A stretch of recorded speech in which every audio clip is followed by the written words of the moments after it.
Asebiki Aishi nació en 1910. Como todos los miembros de su linaje, padecía la condición Aishi, que le provocaba una sensación constante de vacío interior, como si le faltara una parte crucial. Su madre le dijo que un día conocería a una persona especial, cuya presencia disiparía esa sensación de vacío y le permitiría vivir la vida como la gente normal. Sin embargo, a diferencia de la mayoría de las Aishi, Asebiki no se conformó con decir «Bueno, supongo que así son las cosas», y esperar pacientemente el día en que encontraría a la persona que la curaría. En cambio, dedicó su juventud a la búsqueda del conocimiento y buscó comprender completamente la condición Aishi, su origen, cómo funcionaba y si alguna vez sería posible encontrar una cura. Asebiki buscó a tantos familiares como pudo y les hizo innumerables preguntas sobre la condición que compartían.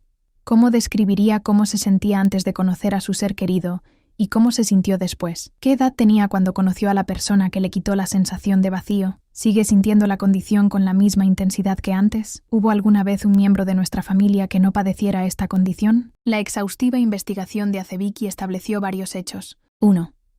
La condición Aishi se debilitaba ligeramente con cada nueva generación.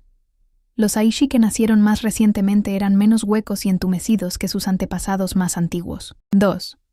El amante de una Aishi siempre es alguien mayor que ella, aunque solo sea un día.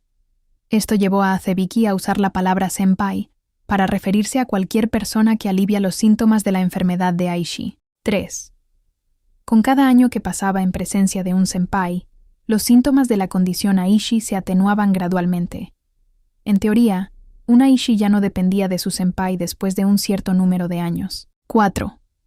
Era imposible rastrear la historia de la familia Aishi más allá de 1800. Aparentemente, el Aishi nacido ese año fue abandonado cuando era un bebé y adoptado por una pareja infértil que anhelaba formar una familia, lo que hace que la historia de la familia Aishi antes de 1800 sea completamente desconocida. En este punto de la historia, la superstición prevalecía sobre la ciencia, y la mayoría de los Aishi se referían a su condición como una maldición, creyendo que era de origen sobrenatural.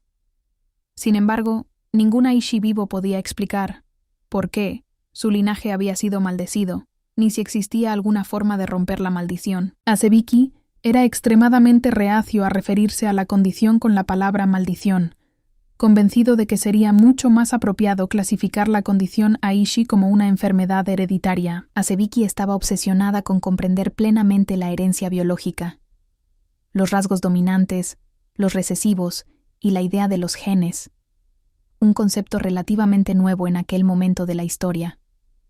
Desafortunadamente, dado que la naturaleza del ADN no se descubriría hasta 1953 y el genoma humano no se mapearía hasta décadas después, Asebiki estaba condenada a pasar la mayor parte de su vida sin las piezas del rompecabezas necesarias para comprender plenamente el campo de la genética. Como Asebiki carecía de la capacidad para refutar categóricamente la idea de que su condición era una maldición, y tampoco de demostrar empíricamente que se trataba de una enfermedad, decidió dedicar la misma cantidad de tiempo a investigar tanto la ciencia como lo oculto, dos campos inseparables. Leyó una biblioteca de literatura científica, y también dedicó incontables horas a investigar relatos de seres sobrenaturales, con poderes mágicos. Al escuchar afirmaciones de que Japón había estado plagado de entidades sobrenaturales, buscó pruebas que la llevaron a historias de cazadores de monstruos, que las extinguieron a principios del siglo XIX.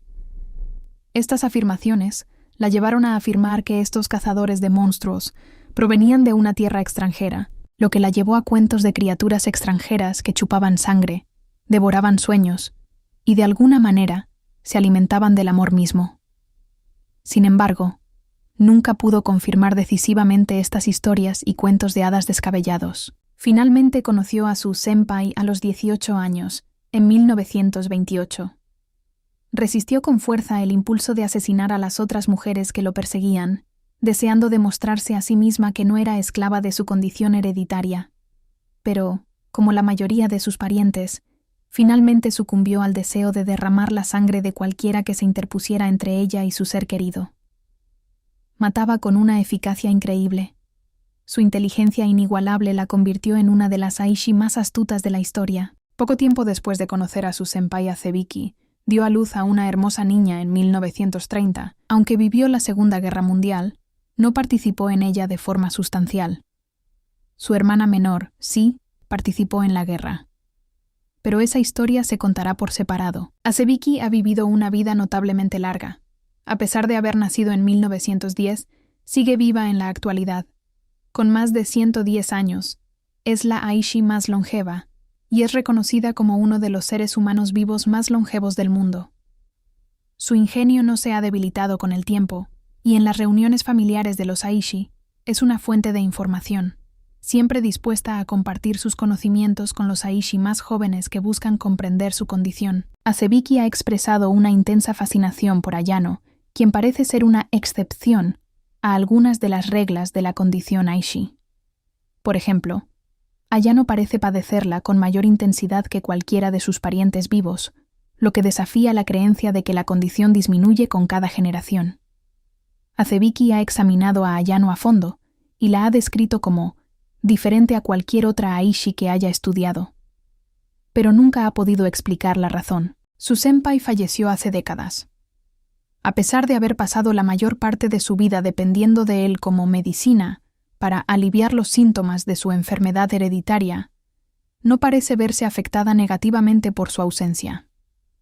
Las Aishi más jóvenes, que dependen enormemente de su senpai, se sorprenden de que Azebiki pueda funcionar, tanto emocional como físicamente, sin su presencia. Siempre que se le pregunta al respecto, se lanza a una larga diatriba llena de cifras. Según mis cálculos, nuestra condición se debilita un 5% con cada generación. Suponiendo que nuestro antepasado más antiguo conocido, el que nació en 1800, la padecía al 100%, y suponiendo que yo soy su séptimo descendiente, esto significaría que nací con solo el 65% de su potencia original. Pasé 65 años con mi senpai antes de que falleciera, y sentía que mi condición disminuía aproximadamente un 1% cada año. En otras palabras, llevo un tiempo al 0%.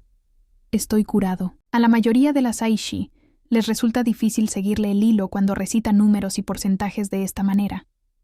Algunas optan por desestimar sus palabras, considerándolas el balbuceo de una anciana senil. Otras simplemente se horrorizan por la forma en que reduce a su difunto esposo a una ecuación matemática. Sin embargo, todas las Aishi la tratan con respeto, reconociendo sus largos años de investigación sobre su condición compartida